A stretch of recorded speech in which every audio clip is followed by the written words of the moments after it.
초대교회는 유대인들로 말미암아 핍박이 많이 일어났습니다. 그러다가 예수님의 제자인 야고보가 헤롯 왕에게 죽임을 당하는 일이 있었죠. 그러다가 이것을 유대인들이 좋아하는 것을 보고 베드로도 붙잡아서 죽이려고 가둬놓고 있는 상태인데요. 그때 교회는 간절히 하나님 앞에 기도했습니다. 그랬더니 하나님께서 천사를 보내셔서 감옥에서 꺼내 주셨죠. 베드로가 감옥에서 나와서 정신 차리고 보니까 환상이 아니고 하나님께서 천사를 통해서 일하신 것입니다. 그래서 마가라고 하는 요한의 어머니 마리아의 집에 가봤더니 다들 기도하고 있었습니다. 열심히 문을 두드렸는데 여자아이, 로데라고 하는 여자아이가 나와서 보고 너무 기뻐가지고요, 그 소리만 듣고 문은 열어주지 않고 집에 들어가서 기도하는 사람들에게 얘기했더니 다 믿지를 않아요. 믿지를 않습니다. 야, 네가 미쳤어. 그렇게 얘기를 하죠. 아닙니다. 정말 베드로입니다.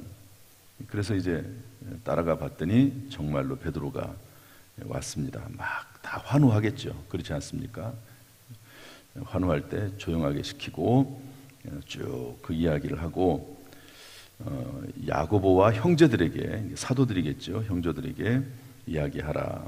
여기서 말하는 야고보는 예수님의 동생 야고보입니다. 우리 뒤에 나오는 야고보서가 있는데 그것도 예수님의 동생 야고보가 쓴 것으로 이해를 하고 있습니다. 그래서 이제 나오게 되고 그리고 다른 곳으로 떠나가게 됐다, 이제 이런 말입니다. 이 군인들은 4사람씩 4패로 지키고 있다가 이제 제대로 지키지 못해서 헤롯 왕이 신문하고 결국은 죽게 되는 일도 있었습니다. 특별히 오늘 저는 이 말씀 속에서 열심히 이렇게 기도하고 있었잖아요. 온 교회가 밤이 맞도록 지금 기도한 겁니다. 밤새도록 기도한 거거든요. 이 믿음이 얼마나 좋습니까? 그 수고가 얼마나 큽니까? 그럼에도 불구하고 베드로가 왔다는 말을 믿지를 못했어요. 그래서 왜 믿음으로 반응하지 못했을까 하는 것을 생각하면서 우리가 어떻게 믿음으로 반응할까 하는 것을 한번 좀 찾아보려고 합니다. 상황은 충분히 이해가 돼요. 여러분, 상황은 이해가 되죠. 그걸 전제로 합니다. 우리들도 이런 상황에서는 충분히 이 교회, 이 성도들처럼 반응할 수 있습니다. 그렇지만 우리의 믿음을 조금 더 세우기 위해서 한번 살펴보는데요. 제목을 한번 이렇게 생각해 봅시다. 믿음으로 반응하지 못하는 이유. 다시 한번, 믿음으로 반응하지 못하는 이유. 첫 번째는 뭐냐면요, 이 전달자의 문제입니다. 전달자. 그러니까 이 어린아이가, 어린 여자아이, 어린아이도 이 당시에는 그 말을 신뢰하지 못했거든요. 더구나 여자이면서 어린아이, 여자이면서 어린아이가 이렇게 이야기를 하니까 사회적으로 존중받지 못했던 그런 시대니까, 계층이니까 그럴 수가 있습니다. 그래도 그렇다 할지라도 지금까지 베드로를 위해서 기도하지 않았습니까? 그리고 수많은 그런 놀라운 일들을 초대교회가 경험하지 않았습니까? 그렇다면 그 말을 듣고 기도했으니까 한번 그 말을 듣고 미쳤다, 야 네가 미쳤다, 이렇게까지 반응할 필요는 없잖아요. 그러지 않습니까? 일단은 한번 나가보기라도 해야 될 텐데 그러지 못했다고 하는 거죠. 어쨌든 이 부분을 조금 크게 본다고 하면, 이 전달자가 문제가 있을 때 사람들은 믿음으로 반응하지 못하는 거죠. 그 예수님께서도 이제 변화산에 올라가셨을 때 밑에서는 제자들이 이제 귀신 들린 아이를 다른 사람이 데리고 왔을 때 고치지 못했습니다. 그러니까 예수님에 대한 믿음이 떨어지잖아요. 예수님이 왔을 때도 할 수 있거든 고쳐달라고 그렇게 얘기합니다. 예수님께서 그 말씀을 들으시고 할 수 있거든이 무슨 말이냐? 믿는 자에게는 능치 못할 일이 없다 이렇게 말씀하지 않습니까? 이걸 보면 신실한 전달자가 되지 못할 때 불신앙이 될 수도 있습니다. 인도의 유명한 정치가인 간디는 이런 말을 했다고 그래요. 나는 예수를 좋아한다.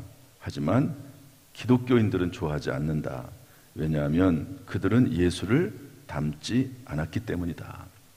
그러니까 제자들 때문에 예수님에게 나아가는 길이 막힐 수도 있는 것이죠.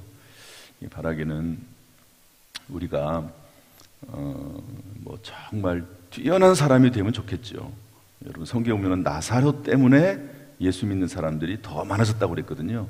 이걸 보면 참 이 전달자의 문제, 성도의 삶의 문제는 참 중요하다고 볼 수가 있습니다.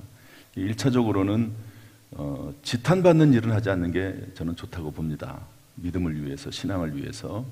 물론 선한 일을 해서 정말 사람들에게 귀감이 돼서 예수 믿는데 큰 아주 좋은 통로가 되면 좋겠지만 혹시 그렇지 못하다 할지라도 불신자들에게까지 지탄받는 그런 일들은 없어야 되겠고, 또 바라기는 우리의 삶으로, 삶이 전도거든요. 삶이 그런 면에서도 성실한 훌륭한 전달자요 통로가 되는 저와 여러분이 될 수 있기를 주님의 이름으로 축복합니다. 두 번째는 방법의 문제입니다. 방법의 문제. 우리 5절에 보면은요, 감옥에 갇혀 있었거든요, 베드로는. 그리고 4사람씩 4패가 계속 돌아가면서 지켰습니다. 그러니까 4사람씩 4패면은 6시간씩 6시간, 6시간, 6시간, 6시간 이렇게 계속 4사람이 돌아가면서 베드로를 지켰거든요. 그러니까 이런 상황을 생각해 본다고 하면 도저히 나올 수가 없다고 생각했겠죠. 일반적인 상황입니다. 도저히 나올 수가 없다고 생각한 것이죠. 그러나 이것은 방법에 관한 하나님의 주권을 인정하지 못할 때 나오는 현상이라고 볼 수가 있습니다. 하나님을 믿는다고 하면 그럼에도 불구하고 하나님께서는 구원하실 수 있다. 예를 들어서 예수님도 부활하실 때 군인들이 그렇게 지켰거든요. 똑같습니다. 지키는 방법은 똑같습니다. 그렇게 해서 계속 이렇게 지켜왔는데도 불구하고 예수님은 부활하셨고 그리고 본인들에게 보여지지 않았습니까? 그러면 방법의 문제를 하나님 앞에 맡길 수 있어야 되는데 그러지 못할 때 불신앙이 되고 믿음으로 반응하지 못하는 것이죠. 그 대표적인 사람이 누구냐면 나만 장군입니다. 그 엘리사가 나만 장군이 찾아왔을 때 그냥 나와보지도 않고 요단강에 가서 씻으라고 얘기하니까 나만 장군이 화가 나가지고 뭐라고 이야기하죠? 열왕기하 5장 11절 말씀 보면 나만이 노하여 물러가며 이르되 내 생각에는 그가 내게로 나와서 하나님의 여호와 이름을 부르고 그의 손을 그 부위에 흔들어 나병을 고칠까 하였노라. 내 생각에는 하나님의 방법과 자신의 방법이 다르잖아요. 그것을 인정하지 못할 때 불신앙이 생기게 됩니다. 그래도 옆에 주변에 좋은 사람들을 만났어요. 그래서 종들이 말하기를 선지자가 그보다 더 큰 일을 행하라고 해도 행하지 않겠습니까? 이렇게 얘기를 잘 해줍니다. 참 옆에 있는 사람이 중요해요. 그래서 신앙에 있어서 친구가 참 중요합니다. 친구가 옆에 좋은 친구가 있으면 죽을 사람도 살아날 수 있습니다. 믿음으로. 그런데 친구가 옆에서 거들어가지고 아니 그래도 대국의 군대 장관이 왔는데 저런 하찮은 선지자 하나가 그래 밖에 나와보지도 않고 그럴 수가 있냐고 그래서 막 부추기고 그러면 어떻게 되겠습니까? 나만 장군은 병을 못 고치는 거죠. 그런데 옆에서 선지자가 더 큰 일을 하라고 해도 할 텐데 요단강에서 7번 씻는 게 뭐가 문제입니까? 이렇게 얘기하는 좋은 친구가 있어서 결국 이런 결과가 나타나지 않았습니까? 여러분 방법의 문제를 하나님 앞에 맡길 수 있기 바라고 또한 주변에 좋은 믿음의 친구들을 가질 수 있게 되기를 주님의 이름으로 축복합니다. 하나님께서 우리 모든 성도들에게 좋은 믿음의 친구들이 될 수 있도록 도우시고, 그러니까 그런 친구들을 만날 뿐만 아니라 내가 그런 믿음의 좋은 친구가 돼야 되겠죠. 믿음으로 이게 방법에 있어서 하나님의 주권을 인정하도록 그렇게 옆에서 돕는 그런 저와 여러분 될 수 있기를 주님의 이름으로 축복합니다. 세 번째로는요, 시간의 문제입니다. 시간의 문제를 우리가 하나님 앞에 올려드리지 못하면 불신앙으로 반응하게 되는데요. 6절 말씀 보면 밤이라고 되어 있습니다. 밤. 야, 이 밤에 무슨 베드로가 살아나겠냐? 이 밤에 그렇다고 왕이 특별히 사면을 해주겠느냐? 그렇다 할지라도 그 다음날 아침에나 나오겠지. 시간에 관한 하나님의 주권을 인정하지 못할 때 불신앙이 되죠. 아브라함이 75세 하나님의 부르심을 받았을 때 그 후손이 하늘의 별처럼 많아지겠다고 약속을 했습니다. 그런데 자꾸 늦어지니까 어떻게 합니까? 하갈이라고 하는 여인과 종과 그 결혼은 아니지만 그 여인을 맞아들여서 이스마엘을 낳지 않습니까? 그러니까 아브라함 같은 그런 믿음의 사람도 시간에 관한 하나님의 주권 앞에 쓰러지기도 합니다. 그래서 이 이스마엘 때문에 지금까지도 이스라엘은 싸우고 있지 않습니까? 지금까지도 갈등이 있고 중동 사람들입니다. 이스마엘의 후예들. 한번 믿음으로 반응하지 못한 이 일 때문에 지금까지도 어려움을 당하고 있지 않습니까? 시간에 관한 하나님의 주권을 인정해야 된다. 전도서 9장 11절 말씀 보면 내가 다시 해 아래에서 보니 빠른 경주자들이라고 선착하는 것이 아니며 이렇게 쭉 나오면서 이는 시기와 기회는 그들 모두에게 임함이니라. 이 시기와 우연이라고 옛날 성경에 되어 있거든요. 그러니까 하나님의 때가 있다는 겁니다. 여러분, 하나님의 때를 인정하고 그리고 하나님 앞에 하나님의 주권을 인정하면서 시간의 문제를 주님 앞에 늘 드리면서 언제 어디서든지 간에 하나님을 인정하는 삶이 저와 여러분의 삶이 되기를 주님의 이름으로 축복합니다. 마지막으로 말씀 위에 서지 못할 때 불신앙이 일어나게 되죠. 여기 있는 분들 보면 열심히 기도하고 있었잖아요. 다 모여가지고 베드로를 사랑하는 마음으로 기도하고 있었으면서도 불구하고 그렇게 믿음으로 반응하지 못했던 것은 말씀 위에 서지 못했기 때문에 그렇다 하는 것을 알 수가 있습니다. 따라서 여러분, 언제 어디서나 늘 말씀 안에 거하는 우리가 돼야 될 줄로 믿습니다. 하나님, 기도했으면 믿음이 생겨야 되고 말씀 안에서 기도했으면 믿음으로 반응했을 텐데 그러지 못했다는 거죠. 오늘 이 말씀을 생각하면서 물론 특별히 이 교회가 문제가 있거나 그렇진 않아요. 기도가 밤새도록 베드로를 위해서 뜨겁게 기도하고 얼마나 잘했습니까? 그렇지만 그 위에 조금만 더 믿음이 더 좋았으면 좋겠다 하는 그런 마음으로 이 말씀을 드립니다. 우리가 이렇게 비가 오는데도 여기 나와서 얼마나 열심히 기도합니까? 비가 오면은 나왔던 분들도 이제 실시간으로 영상 예배 드릴 수 있고 또 잘 나오다가도 또 안 나올 수도 있고 그렇지 않습니까? 열심히 우리가 기도하지 않습니까? 잘하고 감사하고 또 하나님 앞에 하나님 보시기 아름답지요.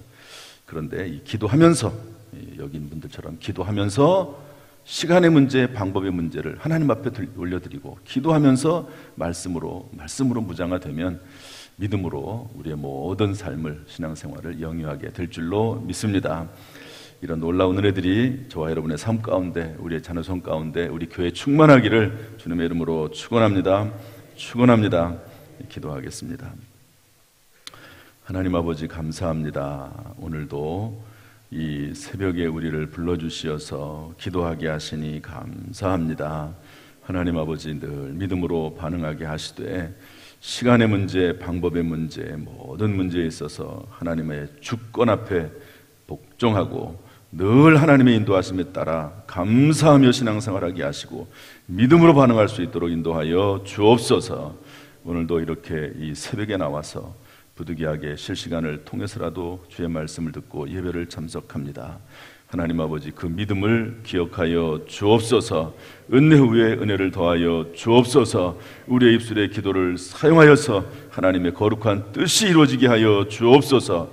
우리 모든 성도들에게 금생과 내생에 자녀손들에게 큰 복이 되도록 하나님 역사하여 주옵소서.